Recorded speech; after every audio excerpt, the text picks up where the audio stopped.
Hello ladies and gentlemen, and welcome back to my channel for another Hot Toys Secret Base figure preview video.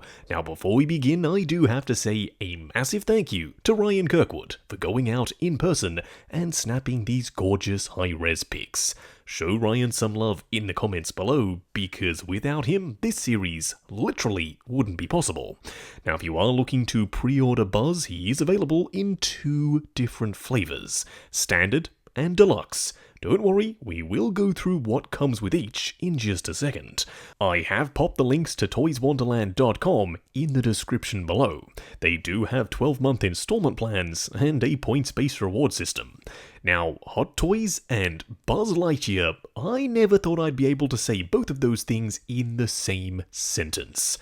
But here we are, and to tell you the truth, when I was sitting down and watching this movie, I kind of thought in the back of my mind, oh yes, this would make a very good 1/6 scale figure.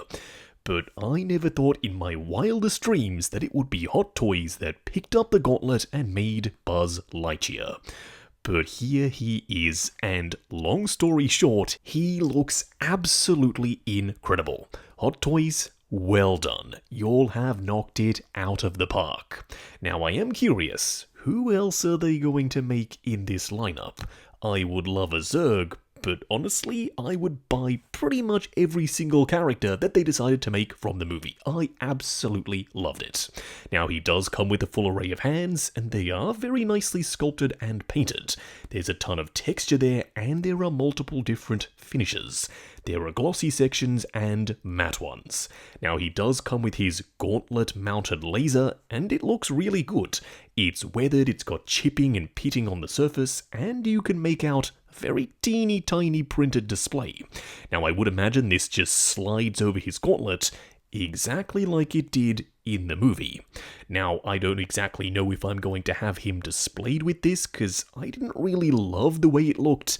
But then again, it harks back to the original toy with the wrist-mounted laser, so it's definitely something I will consider. Now, if you get the deluxe version, you are getting Sox, the computer, and his jetpack. So for me, it's kind of deluxe or bust. I also like the little print for the screen, and the fact that it's a 90s style computer, because technically this film is supposed to have come out in 1995 when Andy sat down and watched it in the theatre. So the technology was kind of futuristic, but also kind of low-tech 90s, and I just love that. The off-white/grey colour scheme is a dead giveaway, and it pretty much perfectly represents the computers of the era. Now, Sox was one of my favourite characters in the film. And he looks really good here, but he's not perfect. I would have absolutely loved multiple different faces, so you could have had the eyes open or closed or looking in different directions. And I don't mean to complain, but why is this guy not flocked? We've seen Hot Toys make flocked things previously. It would have been super easy and he would have looked way more accurate. But in saying that, I'm still really glad we are getting Sox. Now, we do get a dome for Buzz, which makes perfect sense, because it's a key part of his look, and it has been since we first saw him in Toy Story 1. Switching gears to something new, though, is the Space Ranger laser sword/cutting tool/blade. I love the way this looks with the transparent blue edge. You do have a Space Ranger logo on the side, and the overall look and feel is just so very Buzz Lightyear, with the white and the caution tape along the edge, and that vibrant red button. One of the things they spoke about in the behind-the-scenes featurette is they wanted everything to feel very real and tactile. And it turns out, yeah, it translates pretty well into 1/6 scale. Now, this is nicely painted with some crisp edges, and I wouldn't be surprised if it looks just as good when it comes round to final production. You do also get a blaster pistol with, once again, a very vibrant red trigger. You can sense that there is an overall color scheme and aesthetic to all of the Space Ranger gear. Now, the prototype does have a bit of chipped paint on the trigger, that's not intentional, it's not going to be there when we get the final release. Now, as I said before, if you get the deluxe version, you are getting his jetpack. Now, if you haven't seen the movie, you're probably wondering why does this look a little bit different to Buzz's normal jetpack. Well, I'm not going to spoil anything, but go and check out the film. This is perfectly accurate. There are some nice red fuel tanks, there's caution tape all over the place, and there is dirt and grime on the surface.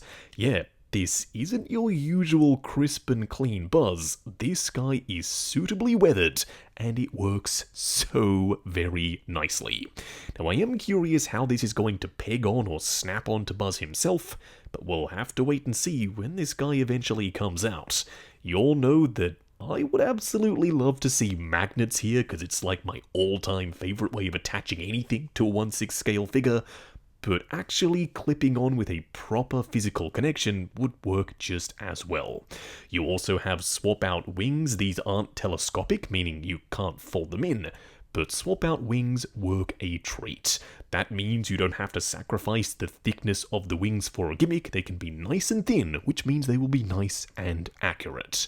You also have a green translucent section on one side and a red one on the other. Even though it's a completely different looking design, it's still a very nice and subtle callback to the original. And yes, the jetpack has an actual story reason as to why it looks different.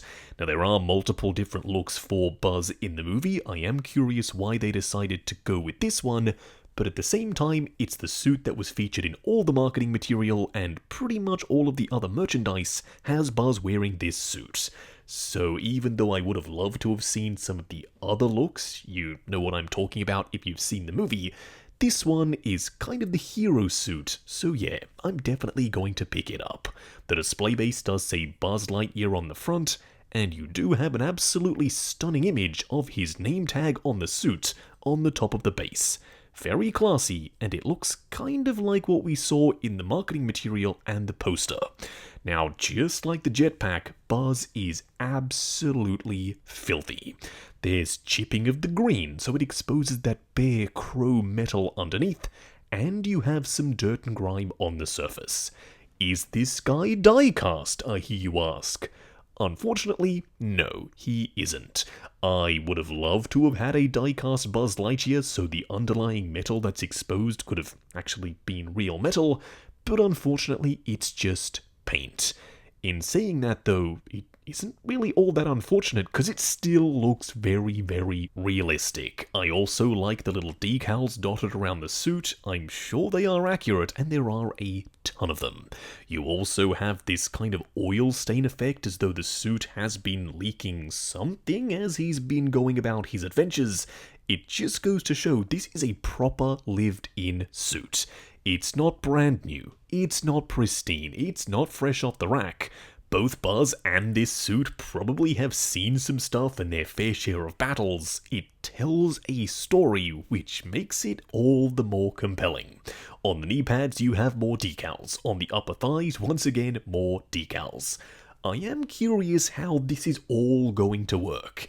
Is this figure going to be fully jointed with exposed joints like a die-cast Iron Man figure? Or are they going to have a fabric/rubbery style suit underneath?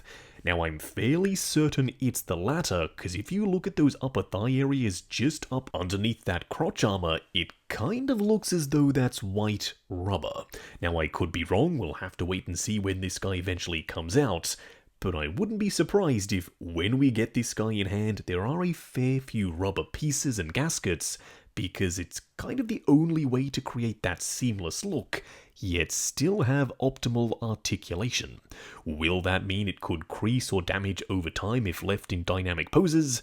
Don't worry, we will be answering that question, and I'm sure a bunch more when we eventually review this figure. Now, he does come with a dynamic flight pole with a waist clamp, and you can already see that waist clamp is digging into the rubber on his abdomen. Now, that goes to show that, number one, that is rubber, but number two, you're going to have to be a little bit more careful. Moving up to the chest plate, oh, this looks so freaking good. There is once again a bunch of chipping. There is dirt and grime in the crevices. There are those iconic Buzz Lightyear switches in those super vibrant colors. Lightyear on one side, and of course the Space Ranger logo front and center. I would have loved to have seen some LEDs here, but I'm not going to lose any sleep. This all still looks very, very good. And very, very Buzz. I still cannot believe this is happening. Hot Toys, Buzz Lightyear, I have to pinch myself. It seems just too good to be true. As a kid of the 90s, I love Toy Story, and Buzz Lightyear was my guy. And now we can have the ultimate battle damage, badass version of Buzz from a really good movie? Yeah, count me in. Gushing aside, there is still a ton more to talk about. I'm very curious how the shoulders work. Are they going to be fully articulated like an Iron Man figure, or are they going to be simply velcroed to the rubber undersuit?